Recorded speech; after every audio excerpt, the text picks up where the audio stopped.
Assalamualaikum warahmatullahi wabarakatuh. Alhamdulillah, amsayna wa amsal mulku lillah walhamdulillah, la ilaha illa huwa wa ilaihin nusyur. Amsayna ala fitratil Islam wa kalimatil ikhlas wa ala dini nabiyina Muhammadin sallallahu alaihi wasallam wa ala millati abina Ibrahim hanifa wa ma kana minal musyrikin. Allahumma inna amsayna fi ni'matin wa afiyatin wa sitrin fa atimma alaina ni'mataka wa afiyataka wa sitraka fid dunya wal akhirah, amma ba'du. Bapak Ibu dan saudara-saudara jemaah majelis taklim yang semoga Allah Subhanahu wa taala menjadikan kita seduluran di dunia, kelak mudah-mudahan bisa bertetangga di surga. Syukur alhamdulillah, pada kesempatan sore hari ini Allah Subhanahu wa taala masih berkenan memberikan kepada kita nikmat iman, nikmat Islam, nikmat sehat, juga nikmat sempat, yang dengan nikmat-nikmat itu kita dimudahkan oleh Allah bisa menunaikan sholat asar di awal waktu dalam keadaan berjamaah di mushola ini. Semoga ini termasuk amal soleh yang diterima oleh Allah dan menjadi salah satu penyebab kita dimasukkan ke dalam surganya Allah. Karena Rasulullah Shallallahu Alaihi Wasallam bersabda, "Man sholal bardaini dakhalal jannah." Barang siapa yang sholat barden, yakni sholat yang dilakukan pada dua waktu dingin, merujuk sholat subuh dan sholat asar, dakhalal jannah, niscaya masuk surga. Akhrajal Bukhari wa huwa sahih. Salawat serta salam semoga tercurah kepada Rasulullah sallallahu alaihi wasallam yang telah memberikan garansi kepada umatnya yang mereka senantiasa menjaga sholat subuh dan sholat asar di awal waktu dalam keadaan berjamaah di masjid, diberi garansi oleh Rasulullah dilindungi dari nerakanya Allah.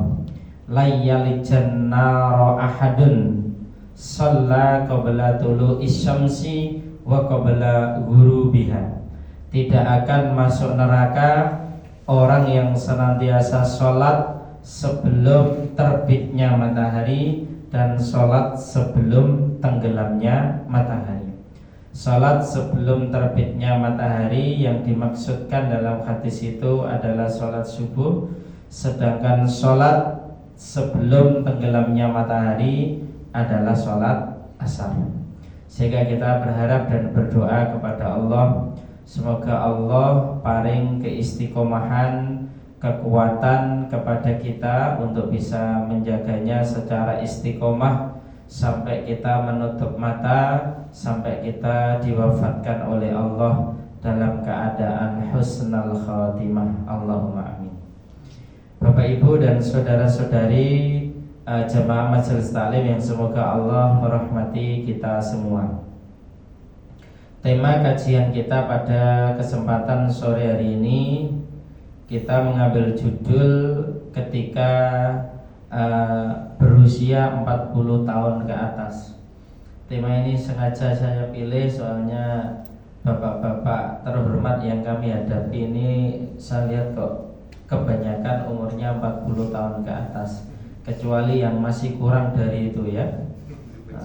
Ada beberapa mungkin masih 25 ya, masih 25 atau 30 gitu ya. Tapi tidak apa-apa, ini nanti tetap insya Allah menjadi satu bekal penting ketika menyiapkannya lebih dini, insya Allah lebih baik.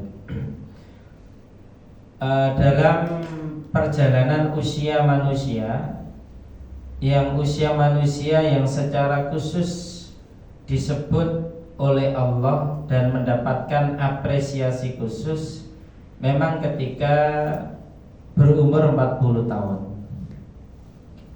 Didasarkan pada Quran surat Al-Ahqaf ayat 15, Allah Subhanahu wa taala berfirman, wa wassaynal insana biwalidayhi ihsana hamalathu ummuhu kurha wa wada'athu kurha wa hamluhu wa fisaluhu thalathuna syahra hatta idza balagha ashuddahu wa balagha arba'ina sanah qala rabbi awzi'ni an ashkura ni'mataka allati an'amta alayya wa ala walidayya wa an a'mala sholihan tardah wa aslih li fi dhurriyyati inni tubtu ilaika wa inni minal muslimin.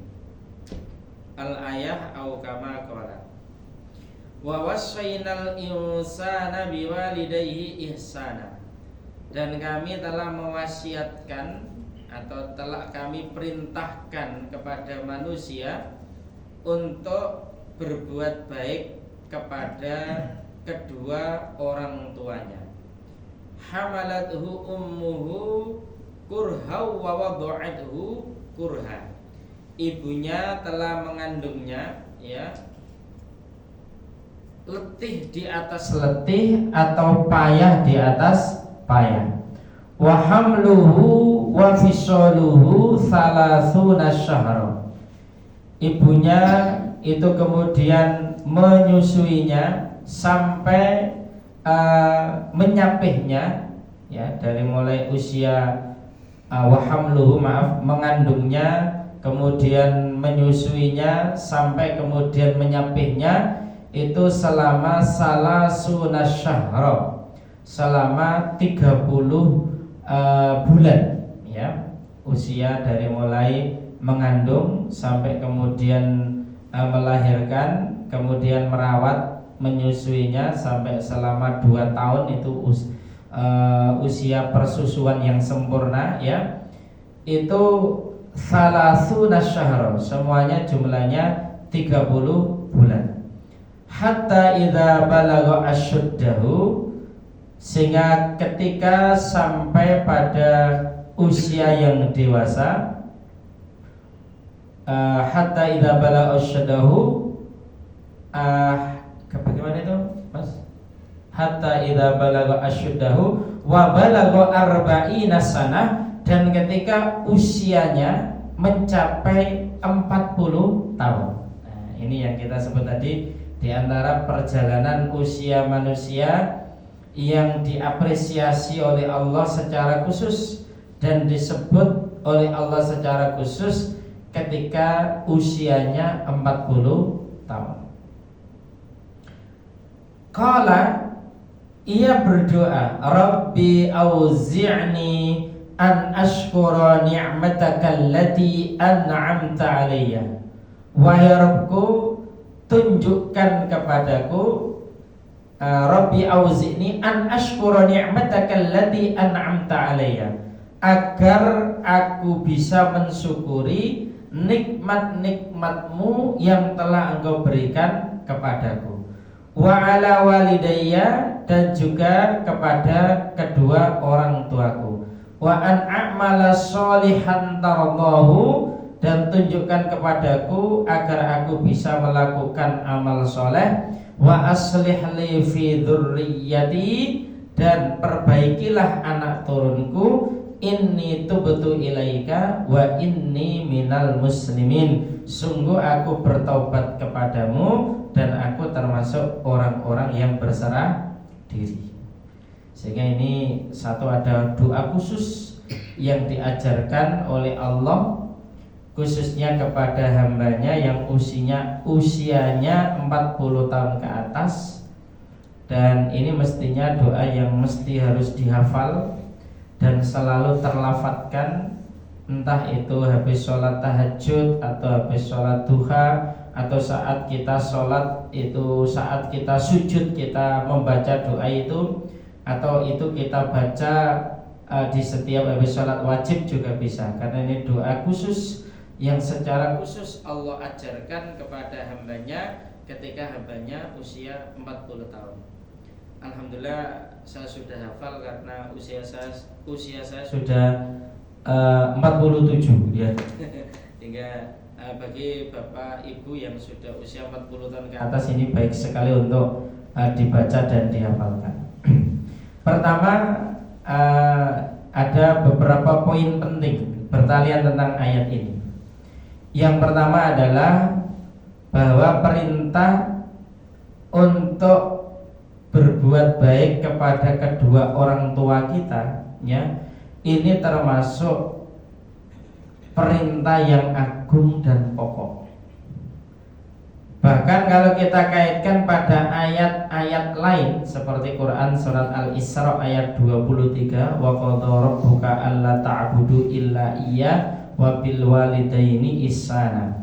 Dan Allah atau Tuhanmu telah memerintahkan kepadamu agar kamu itu tidak beribadah, agar kamu tidak menyembah kecuali hanya kepadanya saja, dan hendaklah kepada kedua orang tuamu engkau berbuat baik. Itu artinya apa?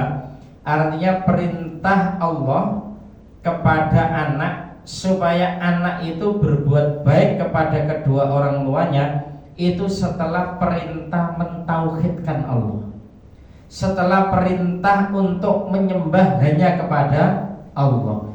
Itu menunjukkan bahwa orang tua itu punya hak besar terhadap anaknya, dan anak itu punya kewajiban yang besar terhadap kedua orang tuanya.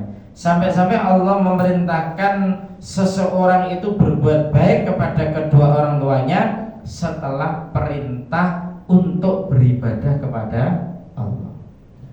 Bahkan ini ternyata menjadi syariat Allah yang diturunkan sejak adanya anak dan bapak, bapak dan anak, ibu dan anak, anak dan ibu. Ternyata perintah birrul walidain ini sejak adanya kehidupan manusia di muka bumi ini. Anak turun Adam itu juga sudah diperintahkan untuk anak-anak Adam itu untuk khidmah kepada kedua orang tuanya. Dalam sebuah narasi sejarah yang kita baca, Hawa itu mengandung dan melahirkan itu sebanyak 40 kali. Dan kembar semuanya, ya, kembar semuanya 40 kali. Berarti kurang lebih 80 anaknya Hawa itu, ya. Nah, anak turunnya semuanya diperintahkan oleh Allah untuk berbuat baik kepada kedua orang tua. Sehingga ini termasuk syariat yang usianya setua dari nafas peradaban manusia, dan ini menunjukkan kewajiban yang besar. Yang kedua, di dalam ayat itu Allah juga menjelaskan pengorbanan seorang ibu, ya.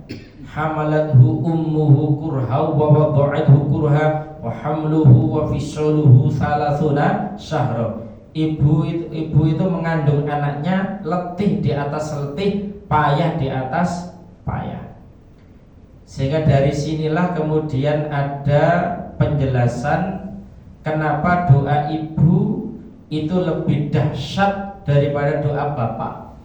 Doa ibu itu lebih mustajab 3 kali lipat dari doa bapak, karena ada 3 fase yang mengalami hanya ibu, tidak dialami oleh bapak, ya. 1 fase mengandung, 2 fase melahirkan, 3 fase menyusui, ya.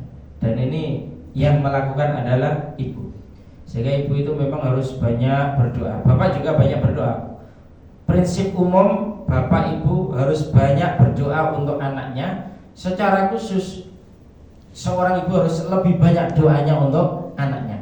Karena doa ibu itu 3 kali mustajab dibandingkan dengan doa bapak.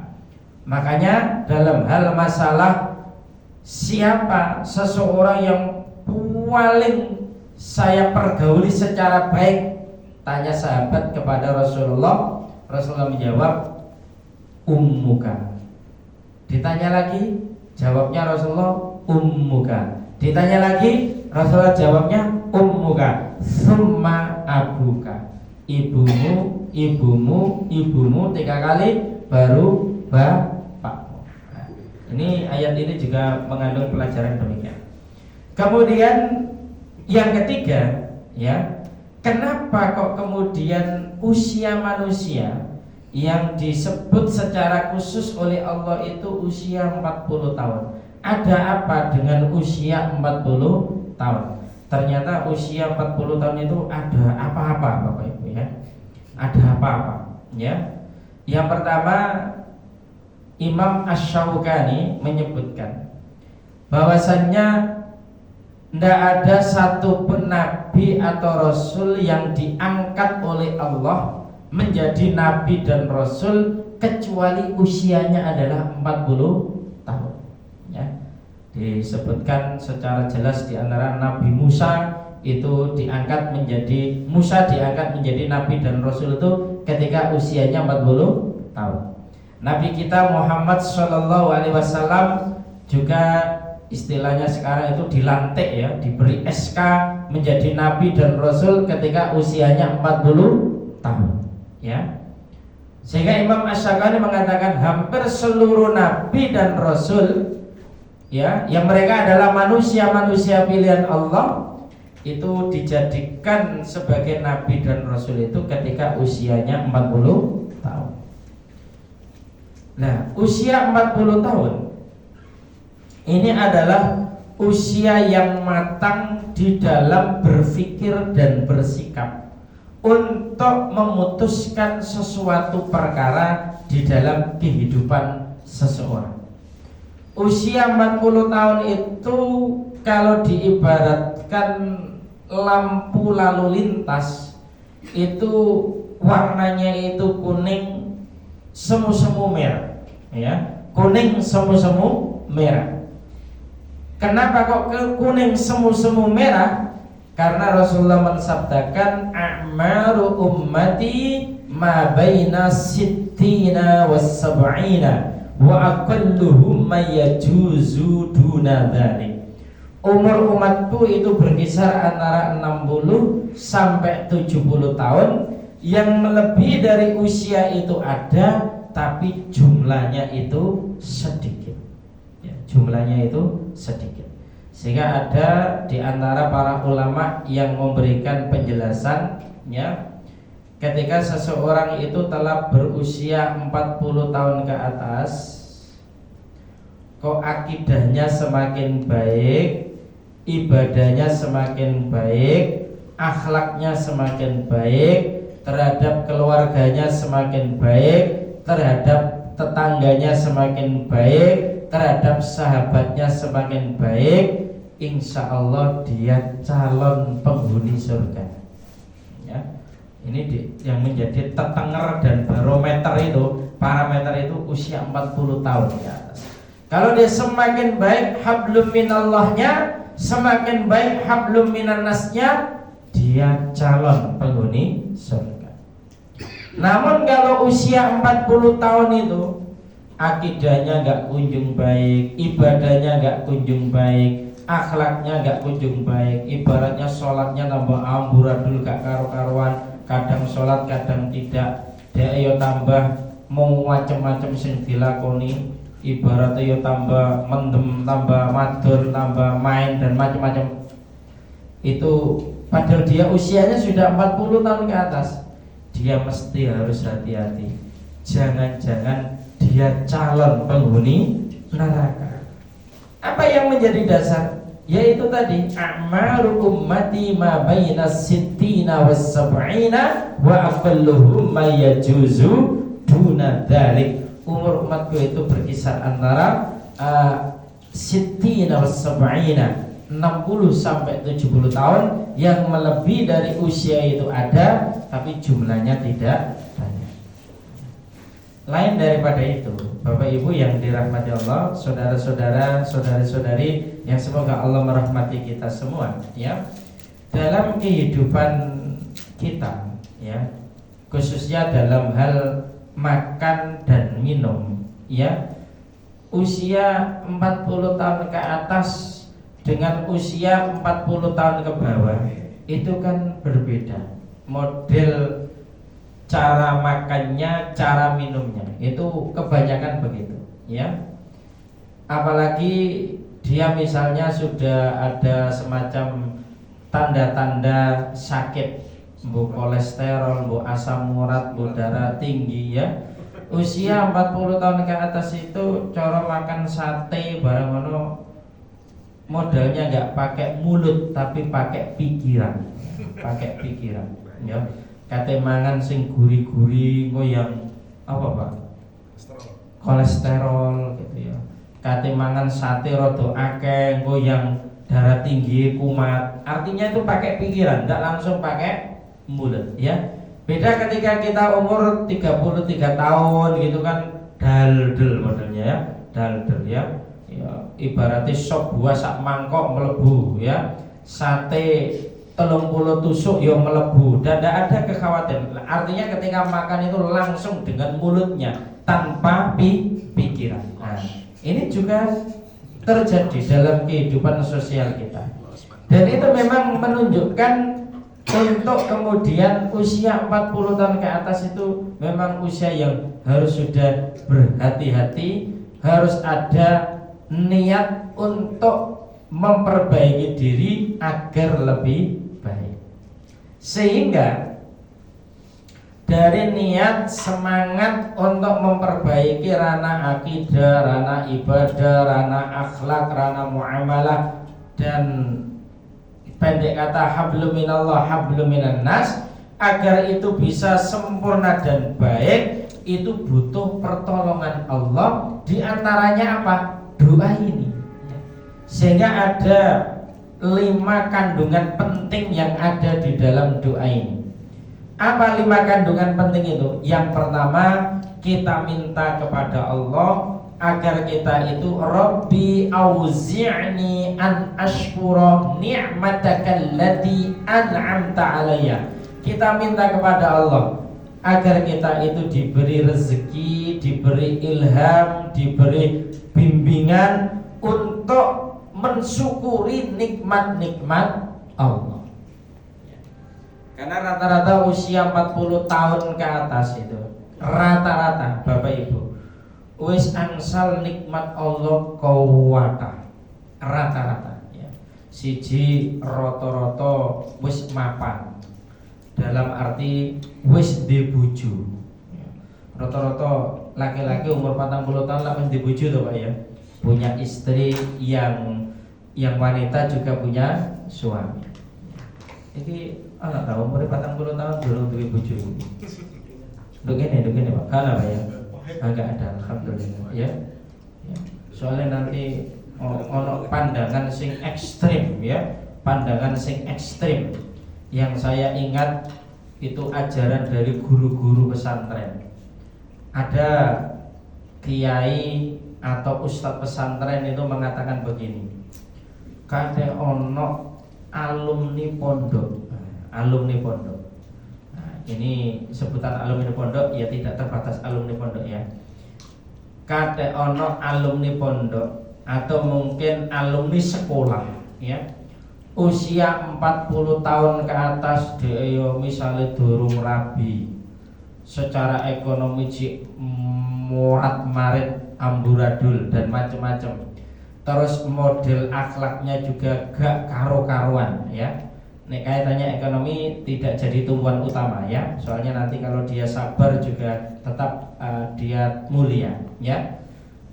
Anggap saja usia 40 tahun dia kok ternyata belum menikah, kehidupannya itu juga masih gulung kuming gak karu-karuan, ya.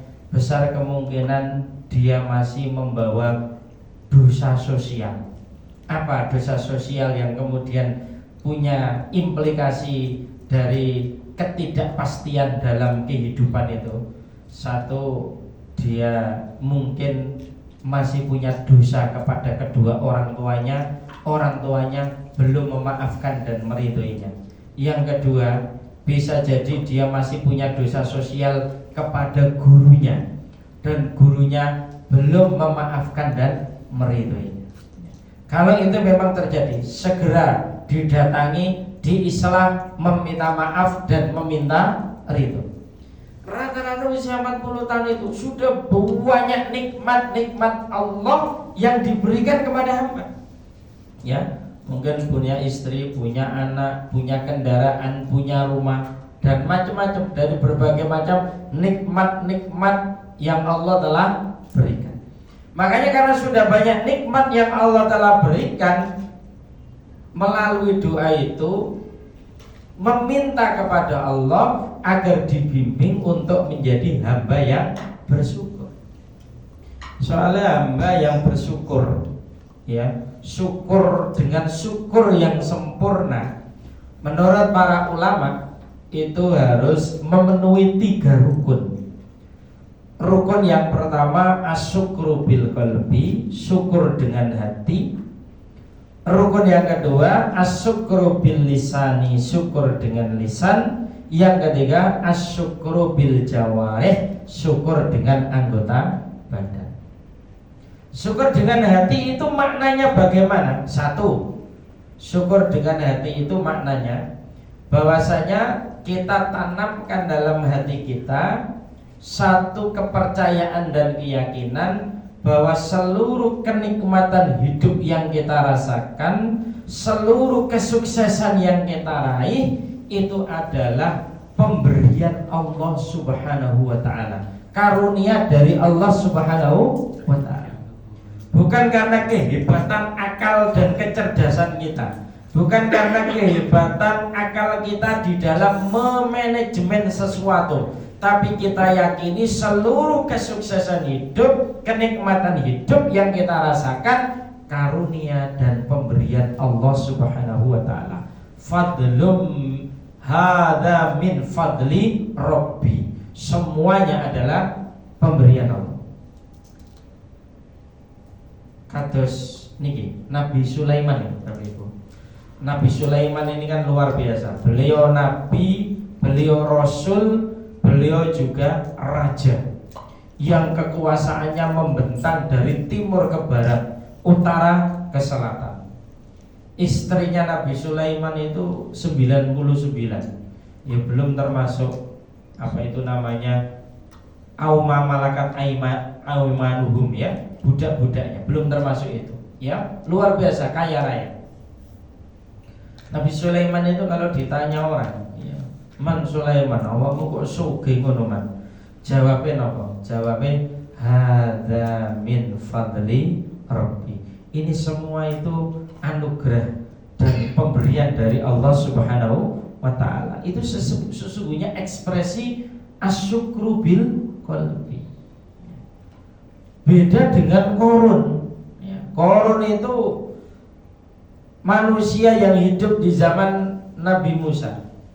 Korun itu kaya raya ya. Sampai-sampai kunci gudangnya saja tidak mampu diangkat oleh 10 sampai 20 orang ya. Apa mana gudangnya yang kuncinya jadi kaya raya Korun itu. Ketika Korun ditanya Korun kon kok sugih? Jawabannya Korun kan innama utituhu min ilmin inti. Yo aku sugih mergane aku pintar. Ini Korun. Nah kadang-kala kita itu ini sering keliru dan sering terpeleset. Kita sering nyontoh Korun timbangane nyontoh Nabi Sulaiman. Buktinya apa? Buktinya itu misalnya begini Bapak Ibu ya, jenengan misalnya didatangi rencang jenengan, konco jenengan, bukonco SD, bukonco SMP, teko nang omahe sampeyan. Tiba-tiba konco jenengan itu termasuk secara strata ekonomi lebih rendah daripada jenengan. Terus konco sampeyan itu ngene, Cok, tuluk sugih sampeyan Cok. ya omahe gede ngene, duwe kendaraan akeh, kok sugih cak. Terus tiba sampean ngene, ya iya mesti ndewek kok. Ndewek iki PNS, ASN. Kan gitu ya, ASN. Lah, jawabannya ndewek kok ASN. Ini kan jawaban korun ini. Jawaban korun, Pak, tanpa Anda disadari. Musadar enggak? Itu sebenarnya jawaban korun. Tidak jawabannya Sulaiman yang ekspresi asyukru bil qalbi. Hadza min fadli rabbi. Semuanya karunia Allah. Tapi ketika kita jawab, yo jelas ngene ASN. Nah, itu korun, jawaban korun. Padahal enggak semua ASN itu kaya. Ono sing ASN itu utangnya wae yo. Kan seperti itu, ya. Ono mana misalnya ada sama-sama wali santri atau wali murid kumpul. Terus tiba-tiba diumumno anak jenengan itu ranking. Gak ranking ya Pak. Buat the best 3, buat the best 5 gitu ya. Atau bahkan mungkin ranking 1. Terus sampingin jenengan niku ngomong ini. Pak kok pinter ngono Pak anak jenengan. Ya. Terus tiba-tiba sampean jawab ngene. Jelas bapak niki biyen ranking 1 terus kok. TK sampai SMA ranking 1 terus. Itu jawaban korun sebenarnya. Jawaban korun ya. Termasuk cak bojone kok ayu, jelas ngene ganteng kok. Jawaban korun itu sebenarnya ya. Maksudnya kan hadza min fadli rabbi ya. Ini semua adalah karunia dan pemberian dari Allah. Dan itu loh bagian dari kesyukuran hati. Karena kesyukuran hati saja kita sering keliru, apalagi kesyukuran lisan, kesyukuran apa itu nanti kesyukuran yang namanya jawarih, anggota badan. Ini makna awal dari kesyukuran hati. Bahwasanya kesyukuran hati itu diantaranya adalah kepercayaan dan keyakinan semua kenikmatan hidup, kesuksesan hidup kita yakini ini adalah karunia dan pemberian dari Allah. Ya. Mungkin orang wong dodolan soto, podo-podo dodolan soto, ya, sampai resep masakan soto podo, tempatnya podo-podo, strategisi, sampai ulek-ulek kanggo, iku mungkin nyambel iku ya podo, tapi ternyata rezeki gak podo, ya, rezeki ini loh gak podo. Itu kan hadza min fadli rabbi, semuanya pemberian Allah, ya. Seperti itu. Yang kedua, asyukru bil lisan. Masih ada asyukru bil qalbi lagi. Makna yang kedua adalah menerima pemberian Allah secara ridho dan lapang. Yang itu disebut dalam konsep kita qanaah. Wong Jawa ngarani nerimo ing pandu, ya. Orang yang kemudian bersyukur kepada Allah, dia itu menerima apa yang Allah berikan itu secara lapang dan ridho. Setelah ia berusaha secara maksimal, berdoa secara optimal, apa yang Allah berikan kepada kita, kita terima secara ridho dan lapang. Itu juga asyukru bil qalbi.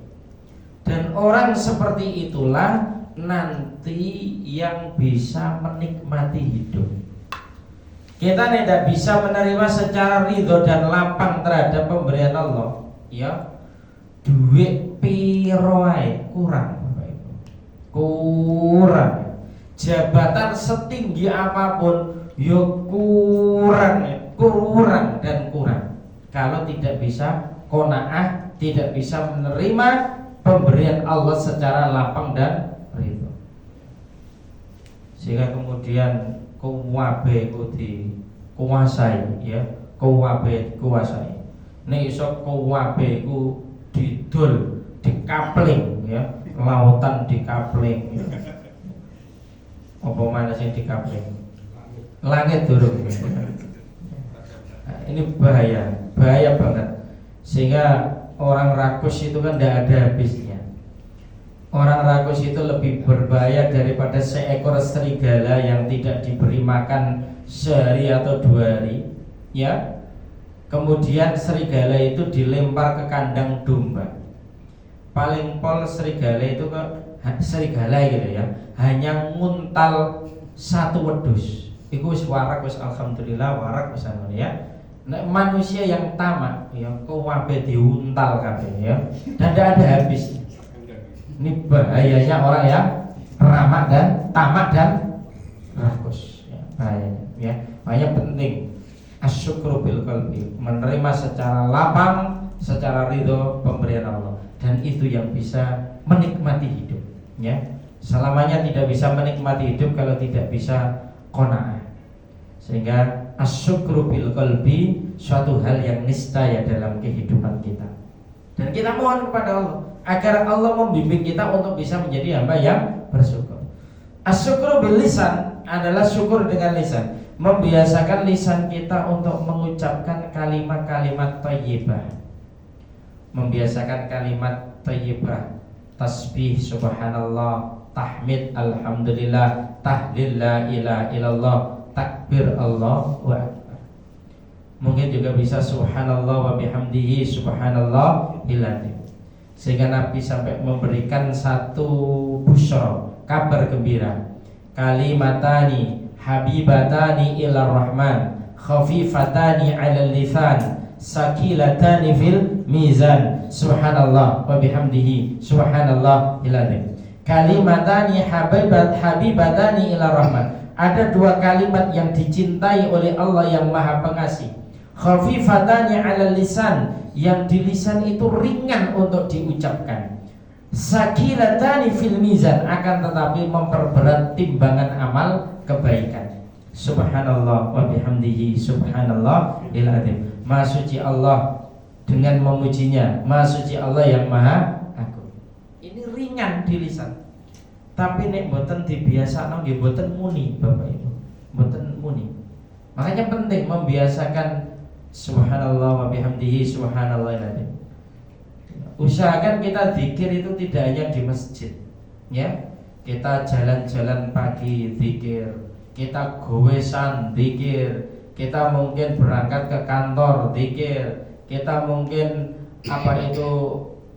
sedang ngomong anak zikir, ngomong putu zikir, bagus itu ya. Itu membiasakan untuk mengucapkan kalimat-kalimat thayyibah.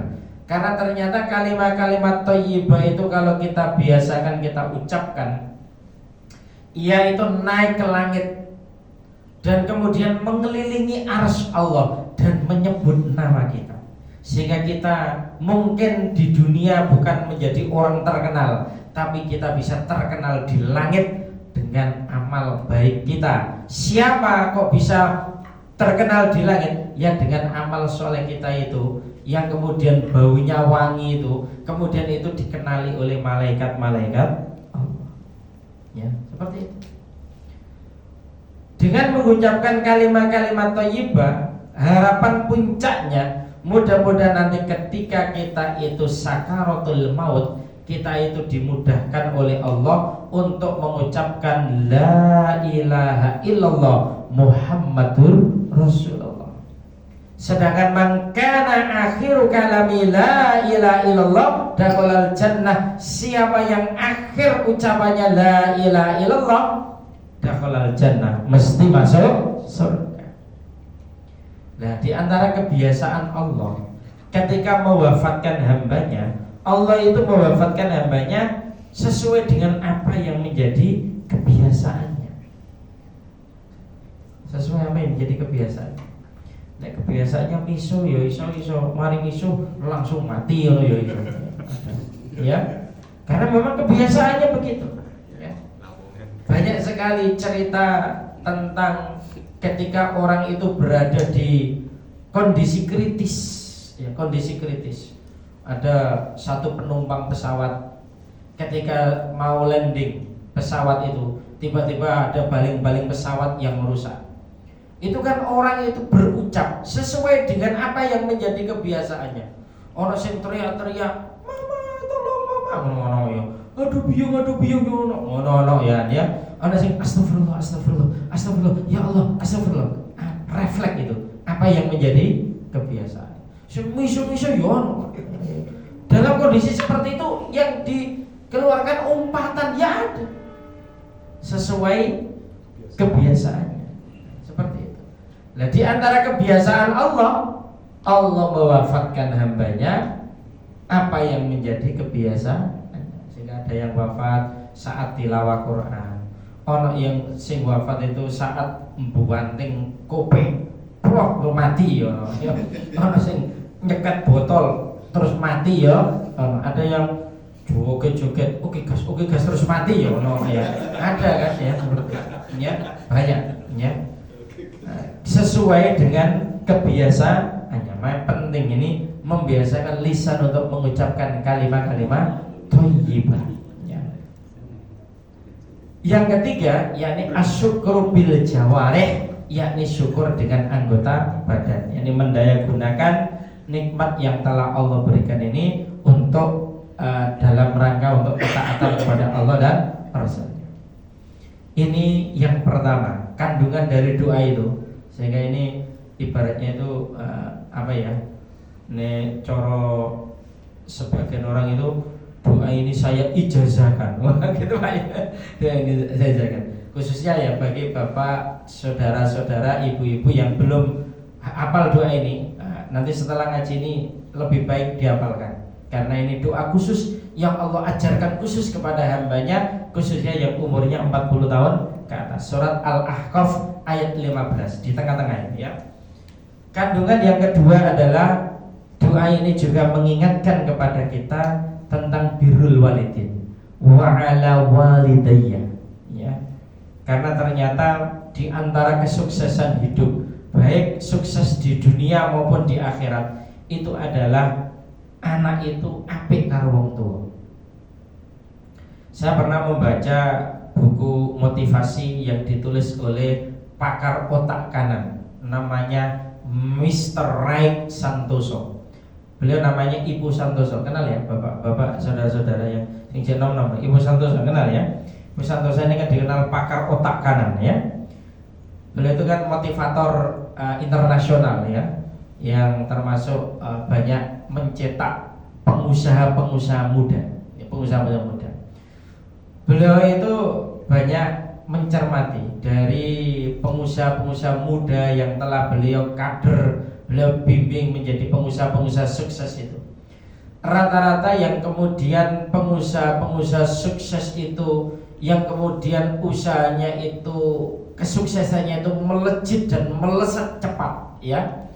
Di antara resep dan kuncinya ketika dia itu mampu menggabungkan dua sayap bidadari. Satu adalah istrinya, dua adalah ibunya ya. Artinya dia uwapi karo istrinya, dia juga uwapi dengan ibunya ya. Ini ternyata resep yang sangat mujarab. Allah membuka pintu-pintu kesuksesan dengan sangat cepat dan lesatan yang luar biasa. Berbeda dengan ketika seorang suami itu gak sepiro apik karo bojone, apa maneh gak sepiro apik karo wong tuane, ya bangkrut ya. Bangkrut, gagal. Proyek-proyeknya sering gagal ya. Dan ternyata ini yang mengalami tidak hanya orang Islam. Orang kafir pun, ya, orang kafir pun, non muslim pun itu juga diberi kesuksesan itu oleh Allah. Ya, karena kesuksesan dunia itu kan Allah berikan kepada orang beriman juga kepada yang tidak beriman. Ya, orang-orang yang kemudian nggak sepiro apik karo ibunya, ya, no Pak masalahnya. Kadang dikhianati oleh mitra bisnis, kadang anaknya tiba-tiba kena narkoba, macam-macam. Dan itu akhirnya penghalang dari berbagai macam kesuksesan. Sehingga ada ulama yang mengatakan begini, di dunia ini ada dua dosa yang siksanya itu disegerakan di dunia bagi mereka yang tidak mau tobat. Ithnani yu'ajjiluhuma fid dunya az-zina wa uququl walidain. Ada dua dosa yang siksanya tidak hanya di akhirat tetapi juga disegerakan di dunia bagi mereka yang tidak mau tobat. Satu, az-zina, dosa zina. Yang kedua, wa uququl walidain, yakni durhaka kepada kedua orang tua. Melalui doa ini kita sedang diingatkan oleh Allah untuk terus berusaha berbuat baik kepada kedua orang tua kita. Meskipun kita sudah menikah, sudah punya istri, sudah punya suami, sudah punya anak, tapi kewajiban berbuat baik kepada kedua orang tua tidak pernah putus. Dia pernah putus, harus terus berlanjut. Bahkan meskipun orang tua kita telah meninggal dunia, anak tetap bisa berbuat baik kepada kedua orang tuanya. Satu, dengan cara terus mendoakannya. Dua, dengan cara menyambung silaturahim kepada kerabat-kerabatnya, kepada paklik, buliknya, dulur-dulur mak, dulur-dulur bapak. Kemudian yang ketiga, bisa juga dengan bersedekah dengan niat untuk orang tuanya. Itu juga boleh. Dan yang ketiga, kandungan doa ini adalah wa an a'mala sholihan tardhah. Kita minta kepada Allah kita itu dipermudah untuk melakukan amal soleh, ya.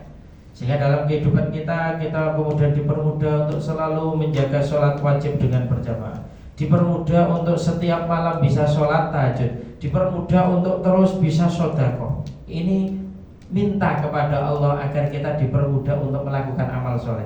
Kenapa? Karena umur 40 tahun ke atas itu diantaranya adalah konsentrasi untuk menghimpun banyak bekal yang nanti akan kita bawa di saat kita menghadap Allah Subhanahu wa ta'ala. Kandungan yang keempat adalah wa aslih li fi dzurriyyati, yakni Allah sedang mengingatkan kepada kita supaya kita itu betul-betul melaksanakan amanah sebagai orang tua untuk mendidik anak-anak kita. Karena ternyata di antara kewajiban pertama dan utama orang tua terhadap anak adalah mengantarkan anak-anak kita itu menjadi anak-anak yang sholihin dan sholihat. Ini pertama dan utama, Bapak Ibu, ya. Adapun anak kita itu menjadi ustadz, menjadi kiai, menjadi ulama. Ustadz, kiai, ulama itu hanya nilai plus, nilai tambah saja. Jadi soleh plus ustadz atau solihah plus ustadzah, begitu saja. Soalnya ustadz, kiai, ulama nek gak soleh itu yo bingung ngomong akeh. Bingung ngomong akeh.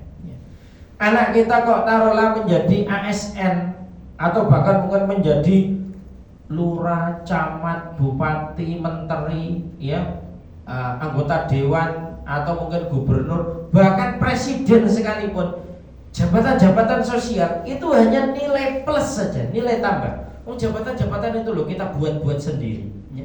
Itu kan kita buat-buat sendiri tuh Pak, ya. Ya sistem itu loh kita buat-buat sendiri. Ono lurah, ono camat, ono bupati itu loh. Itu hanya nilai plus saja, ya. Jadi soleh plus camat, soleh plus bupati, soleh plus gubernur, ya. Soalnya pemimpin itu nek gak soleh itu ya bingung ngomong akeh, ya.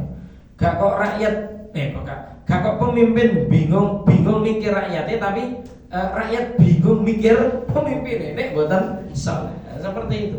Sehingga ini yang pertama dan utama itu mengantarkan anak-anak kita menjadi anak-anak yang soleh dan solehah. Dengan apa? Dengan 3 pilar pokok. Satu, keteladanan kita, ya, punya keteladanan. Soalnya kita itu ketika berdoa supaya anak-anak kita menjadi qurrata a'yun, ini yang sering dilupakan, ya. Ternyata yang harus qurrata a'yun itu bapaknya harus qurrata a'yun terlebih dahulu. Ternyata yang qurrata a'yun itu ibunya harus qurrata a'yun terlebih dahulu. Mana dalilnya? Ini surat Al-Furqan menjelang ayat terakhir itu. Doa itu kan berbunyi Rabbana hablana min azwajina baru wa dzurriyyatina qurrata a'yun. Di situ kan didahulukan, ya Allah, anugerahkan kepada kami pasangan-pasangan hidup yang qurrata a'yun, juga keturunan-keturunan yang qurrata a'yun. Artinya kalau kita ingin anak kita itu qurrata a'yun, kita jadi bapak ya harus jadi qurrata a'yun dulu. Kalau ibu-ibu pengen anaknya qurrata a'yun, jadi ibu harus qurrata a'yun terlebih dahulu. Masya Allah, Allah itu sangat detail ketika mengajarkan satu doa kepada hambanya. Didahulukan min azwajina, pasangan. Ini menjodohkan suami istri, bapak ibu yang qurrata ayun terlebih dahulu, wa dzurriyyatina, keteladanan. Yang kedua dengan doa-doa kita yang tidak pernah putus untuk anak turun kita. Yang ketiga, kita pilihkan pendidikan terbaik untuk anak kita. Apa ciri dari pendidikan terbaik? Yakni lembaga pendidikan yang mencita-citakan gurunya, pengurusnya, komitenya, peserta didiknya mencita-citakan untuk masuk surga bersama. Ini pendidikan terbaik. Kadang orang pendidikan sing cita-citanya tidak menuju ke surga, itu bukan pendidikan baik, itu pendidikan buruk. Meskipun larang, apa mana larang, ya, murah, ya, jangan didekati pendidikan yang model seperti itu. Pendidikan terbaik itu pendidikan yang mencita-citakan untuk masuk surga, ya, yang dengan di situ ada yang namanya ulumuddin, tarbiyah imaniyah, pendidikan iman, tarbiyah islamiyah, pendidikan Islam untuk memperbaiki dari seluruh stakeholder dalam pendidikan tersebut. Kemudian kandungan yang terakhir, yang kelima, yakni memperkuat taubat, memperbanyak istighfar dan memperkuat taubat. Inni tubtu ilaika wa inni minal muslimin. Karena ketika orang itu berumur 40 tahun ke atas kok banyak istighfar, banyak taubat, maka perjalanan sebelumnya, kalau kita khilaf, kalau kita salah, itu diampuni Allah semuanya. Sehingga kemudian yang tercatat dalam catatan amal kita adalah amal-amal yang baik. Sehingga di situ ada pesan penting, yakni terus memperbanyak istighfar dan memperkuat taubat dengan lafaz inni tubtu ilaika wa inni minal muslimin. Ini Bapak Ibu yang dirahmati Allah, hikmah dan faedah doa ketika kita berusia 40 tahun ke atas. Dan sebelum ini kita tutup, karena tadi saya dibisiki oleh Lajnah Tanfidiyah gitu ya, untuk dibuka sesi dialog atau tanya jawab. Kami persilakan, mungkin ada di antara Bapak Ibu dan saudara-saudari sekalian yang bertanya, kula sumanggaken.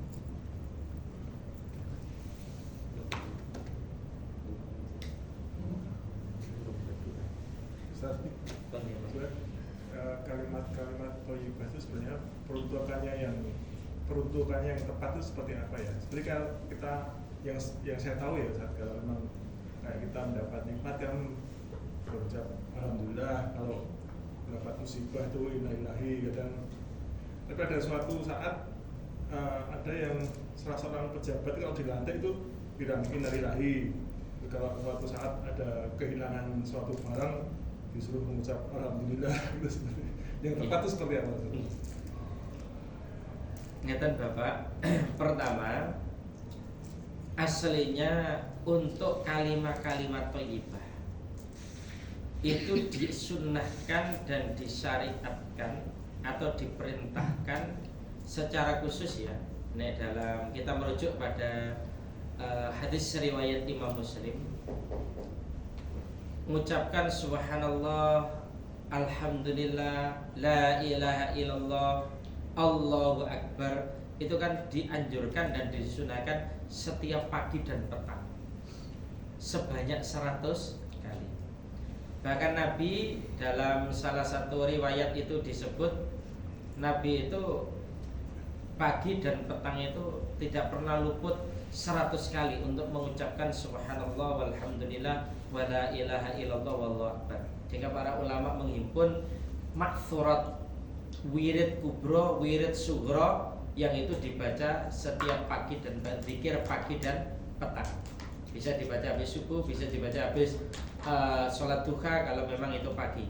Kalau sore bisa dibaca setiap habis asar sampai sebelum tenggelamnya matahari juga boleh, setelah itu juga boleh. Yang kedua, yang menunjukkan dalil umum juga. Ini umum dulu Pak ya, umum dulu, nanti ada perkara-perkara yang khusus. Termasuk juga istighfar. Istighfarnya Nabi itu dalam beberapa riwayat hadis itu sehari semalam tidak kurang dari 70 kali di riwayat yang lain tidak kurang dari 100 kali. Padahal Nabi itu sudah dijamin masuk surga, sudah dijamin dosa-dosa dan kesalahannya itu diampuni oleh Allah Subhanahu wa taala. Ini secara umum. Jadi untuk kalimat thayyibah bisa dibaca segala keadaan. Ini secara umum, ya, secara umum. Secara umum, segala kondisi, segala keadaan tetap baik. Apalagi menghimpun subhanallah walhamdulillah wala ilaha illallah wallahu akbar, subhanallah wa bihamdihi subhanallahil azim, atau astagfirullah dan macam-macam. Adapun kalau secara khusus, secara khusus ketika kita mendapatkan musibah, memang kalimat khusus yang kemudian disyariatkan adalah innalillahi wa inna ilaihi raji'un. Memang ada pengamalan alhamdulillah. Kemudian ketika seseorang itu mendapatkan musibah, dia kok mengucapkan alhamdulillah, ini kaitannya grade-nya lebih tinggi lagi, Pak. Apa yang dimaksudnya grade-nya lebih tinggi lagi? Yakni ini merujuk kepada ada seorang ulama yang terkenal sangat soleh, saya lupa namanya ya. Ketika ia dikabari bahwa toko yang ada di pasarnya itu kebakaran, dia kok tidak mengucap innalillah, tapi dia mengucap alhamdulillah. Kenapa kok dia mengucap alhamdulillah? Menunjukkan satu keridhaan terhadap takdir yang telah ditetapkan oleh Allah, dan dia itu merasa nikmat yang Allah berikan kepadanya dibanding dengan ujian yang Allah berikan kepadanya lebih banyak nikmat, sehingga dia tetap berucap alhamdulillah. Ini jadi kalau kita sebut ini khusus di atas khusus. Tapi apakah hanya ulama ini yang boleh kemudian bersikap seperti itu? Tentu saja tidak. Kalau jenengan atau kita merasa kita sudah berada pada kondisi iman seperti itu, tidak masalah. Kemudian kita alhamdulillah kita itu dengan satu keyakinan di dalam jiwa bahwa Allah yang telah berikan nikmat yang Allah berikan kepada saya jauh lebih banyak daripada musibah yang diberikan, sehingga saya tetap bersyukur kepada Allah yang ucapan itu menunjukkan keridhaan terhadap takdir yang Allah tetapkan, ya. Bukan berarti nanti kemudian kalau kita innalillah kemudian salah, enggak. Untuk kekhususan awal ketika dapat musibah innalillah, yang itu juga menunjukkan kepasrahan kita kepada Allah. Karena innalillahi wa inna ilaihi raji'un itu adalah sesungguhnya kami adalah milik Allah, ya, innalillah wa inna ilaihi raji'un, dan kita semuanya ini akan kembali kepada Allah. Itu kan satu kepasrahan sekaligus pengakuan semuanya adalah milik Allah. Jadi ketika kemudian ada ucapan alhamdulillah, itu lebih pada sikap kondisi iman, Pak, ya. Kondisi iman saking dalamnya di dalam memahami nikmat lebih banyak daripada apa itu ujian yang menimpa.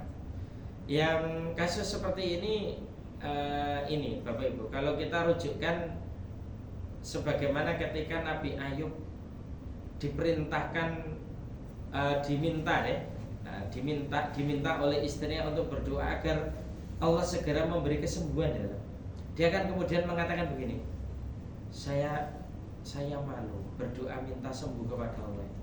Kenapa? Karena saya itu pernah kecukupan itu lebih dari 20 tahun namanya.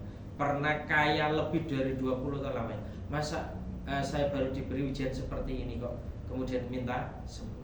Itu kan menunjukkan dalamnya di dalam keridhoannya untuk menerima ketentuan.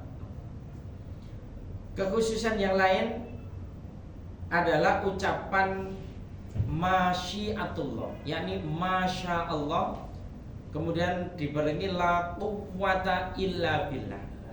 Ketika kita menyaksikan berbagai macam yang menakjubkan, ya, yang menakjubkan, yang kelebihan-kelebihan yang ada pada apa yang kita lihat. Contoh misalnya, kita mengagumi kecantikan istri kita, masya Allah, la quwwata illa billah. Mama sangat cantik bahasanya. Dan itu kalau harus kita ucapkan. Sering. Ya. Sering ya, alhamdulillah. Ya. Dan sampai kita ngagumi istri ini wong. Istri sendiri tidak, ya. Soalnya apa itu namanya, kalimat aku mencintaimu yang terucap oleh suami kepada istri itu harus ada terus repetition, ya, pengulangan terus, ya, karena istri kita itu bukan makhluk batin yang tahu batin kita, ya, harus kita lafadzkan. Nah, ketika kita mengagumi mungkin anak kita, istri kita, ya, tanpa kita barengi masya Allah la quwwata illa billah atau la haula wala quwwata illa billah, tanpa kita barengi itu, kemudian kita hanya gantengnya anakku, pinternya anakku, ayune anakku, ya, tanpa ada masya Allah la haula wala quwwata illa billah, justru ucapan gantengnya anakku, cantiknya istriku, ya, itu nanti penyebab penyakit ain, Pak. Iku sing garae tiba-tiba demam dodok, gak gelem mangan, loro, kuru, sandas-ndase barang. Itu ucapan ketika pengaguman tanpa disertai masya Allah atau la haula wala quwata illa billah. Itu menjadi penyebab penyakit. Makanya kalau kita mengagumi sesuatu, termasuk kepada teman kita, harus dibarengi itu, ya. Masya Allah, pinter sekali sambian mas. Gitu bagus itu. Jangan pinter ya awakmu, tiba-tiba nanti dia loro. Itu justru karena ucapan kita. Ya. Dan itu ada loh riwayat hadisnya, ada, ya. Termasuk bahkan tidak hanya riwayat hadisnya, ada dalil ayat Qur'annya, yakni Quran surat Al-Kahfi. Ada Sohibu Jannataini, pemilik dua kebun. Ketika dia itu datang ke kebunnya, melihat tanamannya itu menghijau, buah-buahnya melimpah ruah, ya, dia cukup mengagumi tanaman-tanaman itu tanpa kemudian menyandarkan kepada Allah. Akhirnya kemudian ludes kabeh diterjang banjir, atau ludes kabeh diterjang api, kan begitu, ya. Jadi kaitannya masya Allah itu bentuk ketika ucapan yang kita ucapkan ketika kita menyaksikan ada satu hal yang menakjubkan pada diri kita. Adapun ketika ada ini perkara yang kemudian ini buruk, ya, buruk, yang itu kemudian keburukan itu disandarkan kepada Allah, maka ucapan yang muncul subhanallah, ya, maha suci Allah dari itu semua, maha suci Allah dari segala kekurangan dan kecacatan, karena Allah itu sempurna pada zatnya, sempurna pada sifatnya, sempurna pada perbuatannya. Sehingga ketika melihat peristiwa yang tidak apa itu, misalnya suatu hal yang ganjil, kita katakan subhanallah, seperti itu. Itu kaitannya kekhususan, ya. Termasuk juga ini, saya pernah membaca ini kaitan juga kekhususan ucapan. Umar bin Abdul Aziz ketika mendapatkan amanah menjadi khalifah, beliau kan bukan tambah tasyakuran, Bapak, ya, tapi justru beliau itu mengucapkan innalillah. Kenapa? Karena itu kaitannya adalah beliau memandang bahwasanya jabatan itu adalah amanah yang besar, yang kalau dimintai pertanggungjawaban di hadapan Allah juga di hadapan manusia. Jadi ada yang sifatnya umum bisa kita ucapkan pada setiap kondisi, ada ucapan-ucapan yang sifatnya khusus seperti itu. Wallahu a'lam bishawab.